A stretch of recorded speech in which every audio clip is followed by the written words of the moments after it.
Aquarius, hi! Welcome to Mr. Queen PH at ito ang inyong weekly reading for April 8 to 14, 2024. This is a general reading, just take what resonates. Watch your Sun, Moon, Rising, Venus for other messages, and thank you sa lahat ng mga sumusuporta dito sa ating channel. Just a reminder, gamitin nyo lamang ang reading na to bilang gabay. Pa-follow, like na rin ang ating Facebook at TikTok. Lahat po yan Mr. Queen PH. Like, share, subscribe, turn on post notifications para lagi kayong updated sa ating mga readings. And if you're interested in private readings, meron tayong link sa description at sa pinned comment. Ayan, i-check nyo na lang. So, let's see Aquarius, what's coming to you ngayong second week ng April for Aquarius.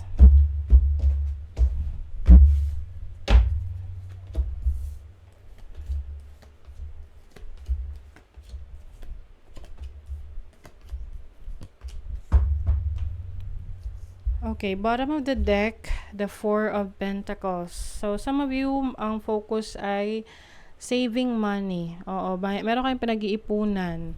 Pwedeng gusto nyo mag-travel o kaya meron kayong mga gustong simulan na negosyo. Kaya lang yung iba sa inyo medyo naguguluhan kayo sa mga gusto nyong gawin. Oo, parang ano siya, marami. Oo. You have the King of Cups, the Ten of Swords. I feel like yung iba sa inyo pagod na kayo na merong taong nagmamando sa inyo or someone na in control of your career, your business, no? So parang gusto mo ikaw talaga maging in control niyan.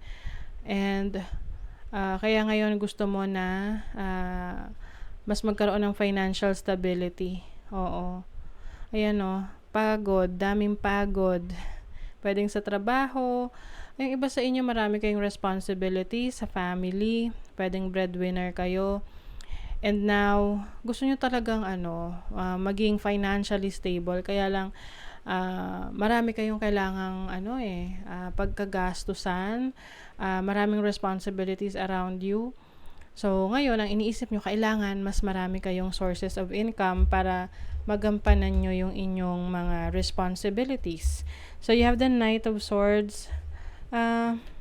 Maaring meron kang mga kakausapin ngayon para to work with them, or pwedeng may mga ipipitch in ka na idea, or pwedeng naghahanap ka ng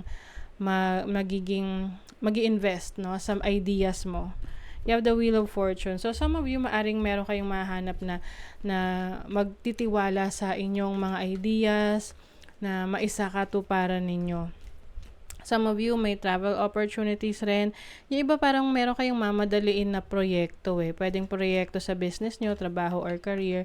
So, your challenge is the Six of Wands. Maaring meron kayong goal na malapit nyo nang ma-achieve. Kulang lang sa push, no? Kaya kailangan mas maging consistent kayo. Ayan, you have the Nine of Vessels. Meron ditong wish fulfillment for you.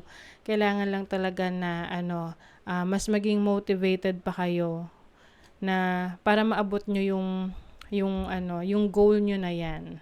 Okay? Itong Nine of Vessels is a wish na matutupad, no? Wish na matutupad. Yung iba sa inyo, kung kayo ay content creators or social media influencer, maaring magkaroon ng isang viral na video or viral na post or anything na idea mo na magiging patok, no, sa maraming tao na maaring ikaw ay ma-recognize sa iyong ginagawa. So, yung iba naman sa inyo, meron ditong opportunity to make a decision or to choose, no? Maaring meron kayong pinagpipilian ngayon. Can be a new business or a new job. Kaya lang parang yung iba talagang hati yung inyong isip. Yung iba naman iniiwasan nyo na mag-decide. Kasi iniisip nyo na kapag iniwasan nyo mag-decide, hindi kayo magde-decide, syempre. But, ito kasi yung kailangan nyo gawin para mag-move forward kayo. So, with the Magician here, this is about your goals, your dreams.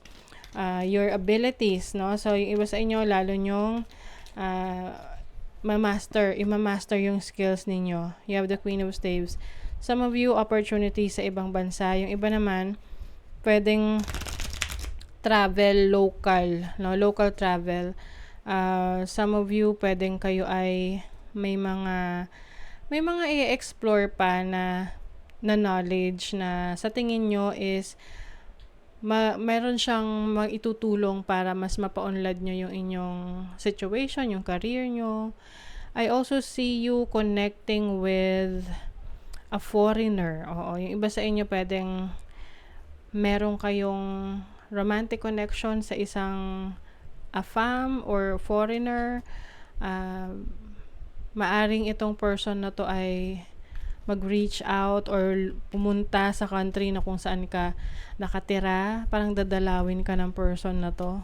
O, diba? So, your money, career, finances is the Queen of Pentacles and the Five of Cups. Meron kayong mga regrets doon sa missed opportunities ninyo, pero kaya yun na-miss ninyo kasi merong ibang nakalaan para sa inyo. I see you becoming more productive sa trabaho, sa career, sa business. Marami kang inaasikaso ngayon. Kailangan lang talaga mag-focus ka sa kung ano yung meron ka, hindi dun sa mga nawala na. Kasi wala na tayong magagawa dun. Wala na yun eh. Lalo na kung nagkaroon kayo ng bad decisions pagdating sa pera, napagastos kayo ng hindi nyo naman kailangan talaga, or yung iba na scam sa inyong investment. You have the Five of Pentacles.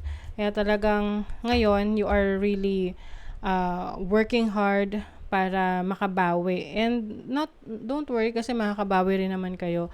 You have the resources that you need. You have the skills that you need. No? So, kumbaga, andun din, it's built in na sa inyo na you are maparaan, marami kayong pwedeng gawin marami kayong talents para gamitin ninyo to generate income, 'di ba? So, sa relationship naman, you have the Wheel of Fortune, Five of Wands. Maaring merong kakaroon ng misunderstanding sa inyong relationship if you are connecting with someone. I also see competition pagdating sa career. Yung tipong, yung person mo, nakikipagkompetensya sa success na nararanasan mo sa trabaho or career mo, same, or vice versa, ikaw nakikipag-compete ka sa success ng person mo, romantic partner mo, na pwedeng mauwi yan sa sa misunderstanding, 'di ba? So, dapat you have to be supportive sa isa't isa. You also have the Three of Staves. Yung iba sa inyo, maaring may reunion, pagsasama, no? Lalo na kung nasa abroad, I see talaga someone na parang pupunta sa country na kung saan ka nakatira para ma-meet ka personally or pati yung family mo. So, yan, exciting yan para sa inyo. Yung iba naman, meron kayong travel opportunities sa pamamagitan ng barko. Ayan. Water, pagta-travel through water. Yung iba naman, meron kayong mga activities together sa beach. Ayan. Pero hindi may iwasan yung away eh. Meron at merong inisan, kulitan sa inyo na baka lang lumala, no, kung hindi kayo magiging sensitive sa feelings ng bawat isa.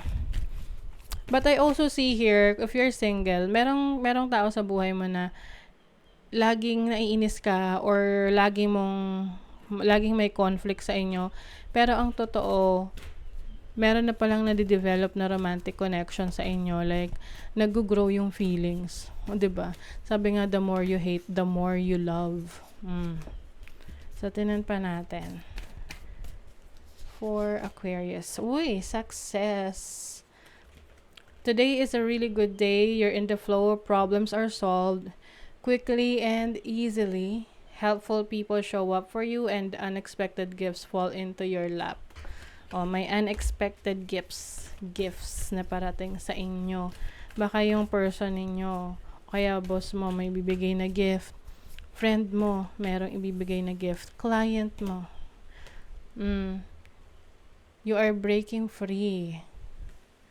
If beating yourself up work could be thin, rich, and happy, try loving yourself instead. Yes. Self-care, self-love, focusing on uh, improving yourself, and pagtanggal sa limitations na meron ka ngayon. Wow. Okay. So, that is your reading, Aquarius. Thank you so much. Bye.